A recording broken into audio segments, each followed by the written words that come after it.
search mo na yung live account sa inyong email. Then, click VT Markets live account. Then, here, nakita niyo yung login password at MT5 server.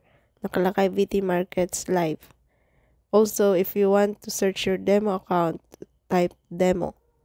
And VT Markets demo account will show.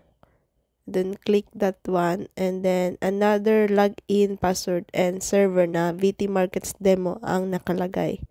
So yun po yung ilalagay nyo sa MetaTrader 5. Yan po yung MetaTrader 5. Download nyo po niyan at install. And then dun sa MT5, click yung plus, then type nyo po yung VT Markets. Click nyo po yan. At if live yung gagamitin, yung server ay dapat VT Markets Live at kung demo ay dapat VT Markets Demo. So, copy nyo lang po yung login at password na nasa email nyo. Tapos, login po kayo.